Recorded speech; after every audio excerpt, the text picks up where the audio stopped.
Welcome back to bros and banter. और आज की वीडियो में दोस्तों हम लोग बात करने वाले हैं, काफ़ी सारी अपडेट्स हैं, कुछ छोटी हैं, कुछ बड़ी अपडेट्स हैं, कुछ अच्छी हैं, कुछ बुरी अपडेट्स हैं बार्सिलोना से रिलेटेड।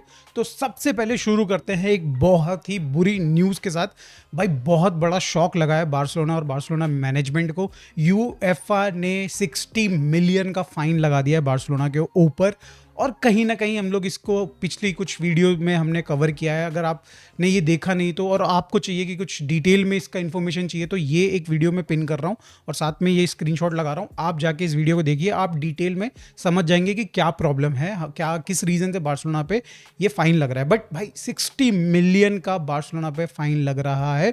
और जिनको नहीं देखना वीडियो तो मैं फटाफट से शॉर्ट में बता देता हूँ कि 2022 में बार्सिलोना ने 2 बार अपनी मीडिया राइट सेल करी थी, जिसको हमने बुक्स में दिखाया था, मगर यूएफए ने उसको कंसिडर नहीं किया और उसके बाद उन्होंने हम पे एफएफपी रूल्स का वायलेट करने की वजह से 2 सैंक्शंस लगाने की बात करी। पहली सैंक्शन में बार्सिलोना ने पे किए थे 500 के यूरोज एज अ फाइन, और ये वाला भाई not just 2x 3x 5x 100x, भाई 100x से भी ज़्यादा है भाई। ये तो जो भी अमाउंट है 60 मिलियन की देने की बातें हो रही है। बट कहीं ना कहीं ये भी है कि डैमेज लिमिटेशंस हो चुकी है। अभी लपोर्ता ने जाके तुरंत जाके भाई यूएफए के प्रेसिडेंट से बात करी और उसके बाद ये डिसीजन लिया गया कि कहीं ना कहीं बार्सिलोना अगर इस सीज़न में UEFA as well as La Liga की जो भी एफएफपी रूल्स है उनके अंडर रहती है, जो भी वेजेस का जो इश्यूज़ है वो सारा कंट्रोल्ड रहता है, तो ये 60 मिलियन यूरोस का फाइन घट के सिर्फ 15 मिलियन यूरोस हो जाएगा।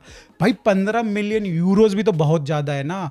साला कंगाली में आटा गीला कर दिया लिटरली भाई 15 मिलियन यूरोस। यहाँ बिजनेस कुछ हो नहीं रहा है, कुछ पैसे कमाए जा नहीं रहे हैं, प्लेयर्स साले फ्री में चले जा रहे हैं हमारे यहाँ से।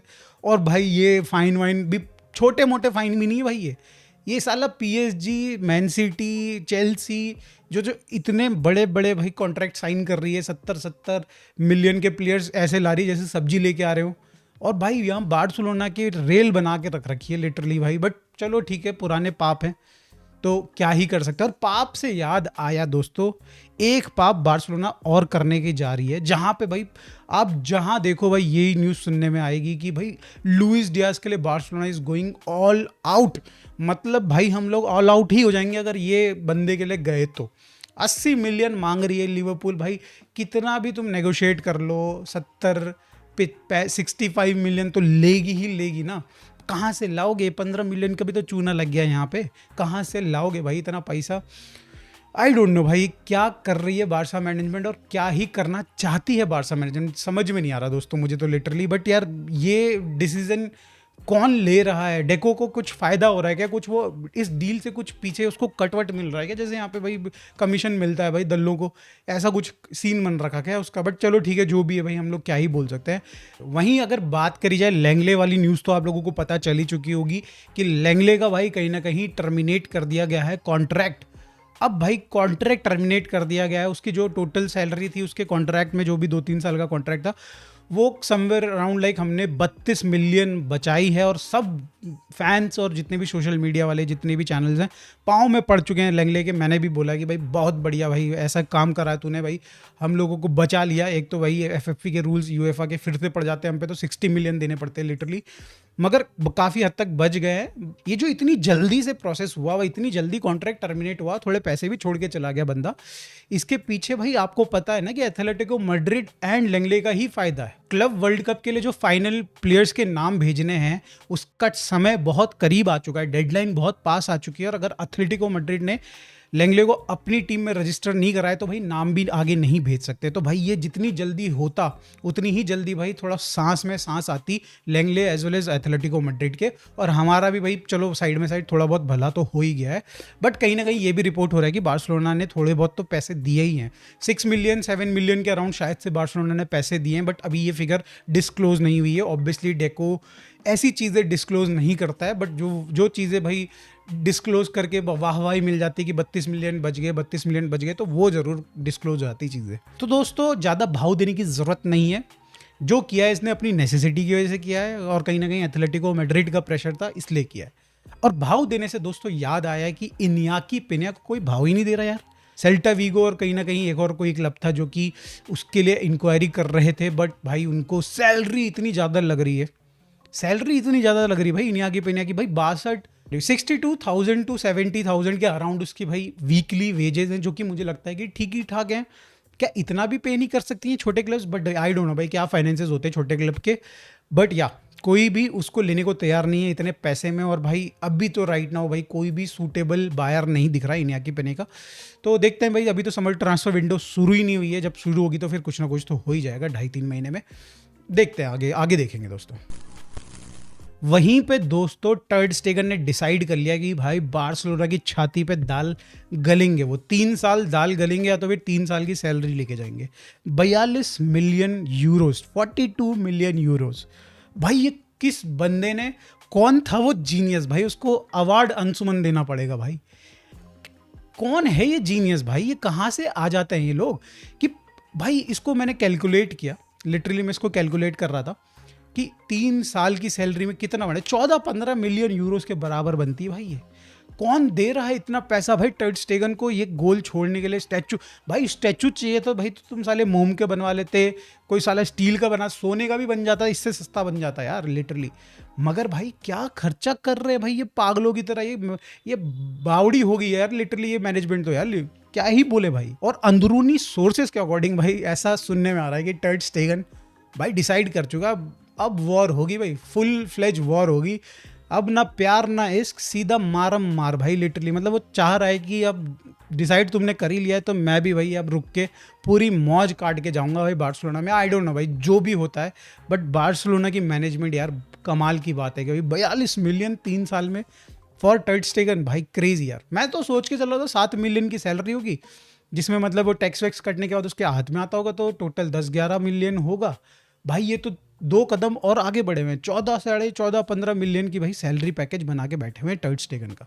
कमाल है भाई, जो बंदा कुछ नहीं कर रहा है उसको इतना पैसा दे रहे हैं, तो भाई ये जो बंदे कर रहे हैं उनको कितना दे देंगे भाई ये तो। और हम फैंस लोग भाई पुरानी मैनेजमेंट को सूतिया बोलते थे, ये तो साली ये वाली मैनेजमेंट भी महासूतिया है।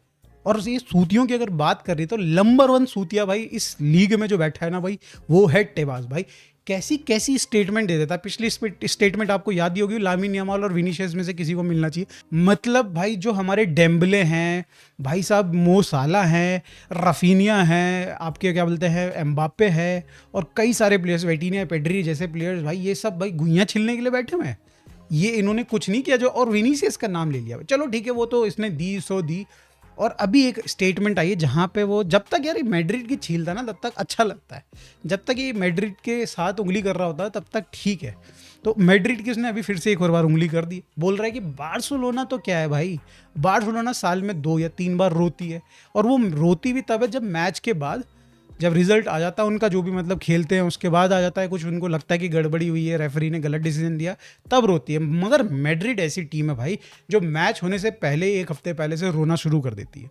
और जैसे ही अभी आपने देखा सीजन खत्म होने वाला था, 2-3 मैच बचे थे जब Madrid out of the league, मतलब जीतने वाले कंटेंशन से बाहर हो चुकी थी, रेस से बाहर हो चुकी थी, फिर रोना बंद कर दिया उन्होंने। मतलब ऐसे सीधा सीधा उंगली कर दी है बिल्कुल पेरेस भाई साहब के।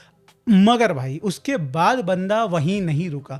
इस हरामखोर को बार्सिलोना के बारे में जरूर कहना है, 2 बात नहीं कहेगा तो ये चुप नहीं रहेगा। वापस से घूम फिर के कहाँ आता है दोस्तों, गेस करो, ओल्मो पे वापस आ गया कि भाई ओल्मो का गलत रजिस्टर हो रखा है, और इस सीजन में भी अगर इसी तरीके से चला तो भाई डी रजिस्टर्ड रहेगा ओल्मो। भाई क्या है ये, कैसा है ये बंदा भाई, अभी भी लगा पड़ा है उस चीज़ के लिए, जो कि कोर्ट ने भी भाई, जो स्पोर्टिंग कोर्ट जो भी होता है उसने जाके भी डिसीजन दे दिया है, सब चीज़ कर दिया है, मगर ये पीछा ही नहीं छोड़ रहा है।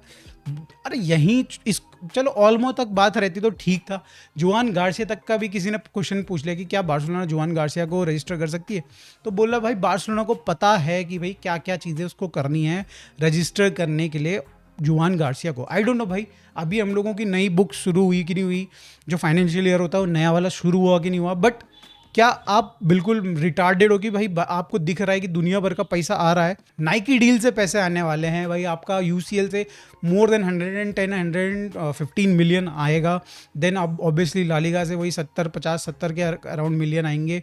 काफ़ी सारे मतलब टूर्नामेंट्स हमने जहाँ खेले जहाँ पे हमको पैसे मिलने वाले हैं। देन ऑब्वियसली भाई आपके शर्ट सेल, जो इतने सारे हमने वो चीज़ें कराई हैं भाई, जो हमारा टाई अप रहा है स्पॉटिफाई वाला, वहाँ से भी कुछ कुछ पैसा आएगा। तो मतलब इन दी एंड भाई इस सीज़न में ठीक ठीक कमाई होती हुई नज़र आ रही है। और ये भाई साहब पहले ही एकदम बिल्कुल नज़र लगा के बैठे हुए हैं। जो जुआन गार्सिया के बारे में तुम इस तरीके से बात कर रहे हो भाई, वो बंदा बिदक ना जाए, वो बंदा भाई कहीं उसके दिमाग में सेकंड थॉट ना आ जाए भाई। ये मतलब आई डोंट नो भाई क्या ही माहौल क्रिएट कर रहा है। पहले भी इसने माहौल इस तरीके से क्रिएट करा जब हमारे इंपॉर्टेंट मैचेस थे अगेंस्ट इंटर मिलान, हमारे गेम था सेमीफाइनल का, पहला सेमीफाइनल था हमारा भाई। आपको याद होगा ये एथलेटिको मैड्रिड के अगेंस्ट जब कोपा डेल रे का सेमीफाइनल था तब भी इसने उंगली करी थी। रियल मैड्रिड के अगेंस्ट भी था जब मैच, तब भी ये उंगली कर रहा था। मतलब कुल मिला के ये उंगली करता ही रहता है जब कुछ ना कुछ इंपॉर्टेंट बार्सिलोना कर रही होती है। इसको ये है कि भाई बार्सिलोना कुछ अच्छा कर रही तो मैं साला एकदम बिल्कुल वो जो, मैं बोलना नहीं चाह रहा दोस्तों, मगर वो जो होते हैं ना जो आ जाते हैं पैसे लेने के लिए भाई, उसकी तरह आ जाता है ये लिटरली भाई। मैं नहीं कहना चाह रहा मगर क्या बोलूँ मैं भाई। तो भाई जुआन गार्सिया की बात चल रही है, उसका मैनेजर कहीं ना कहीं बार्सिलोना में है इस समय पे। और आज जैसे मैंने पिछली वीडियो में बोला है कि भाई वो ट्रिगर करने वाला है रिलीज क्लॉज ऑफ जुआन गार्सिया। आज ही दोस्तों ऐसा सुनने में आ रहा है। आप फब्रिजियो का भी कहीं ना कहीं भाई कंफर्मेशन आ चुका है। तो मोस्ट प्रोबेबली भाई आज पटाखे चल जाएंगे, आज भाई सेलिब्रेशन हो जाएंगे, बिल्कुल बोतल सोतल खुलने दो आज, बिल्कुल आज हो जाने दो भाई। आज ये होगा और कल साइन होगा भाई, फोटो प्रॉपर आएगी भाई लपोर्ता के साथ।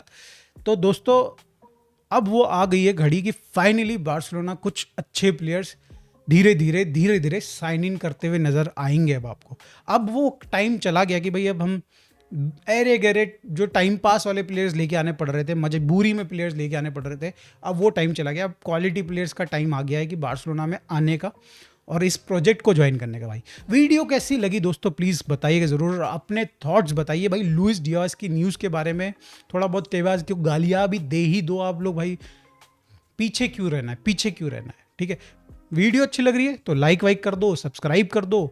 मिलते हैं नेक्स्ट वीडियो में। Bye for now, thanks for watching.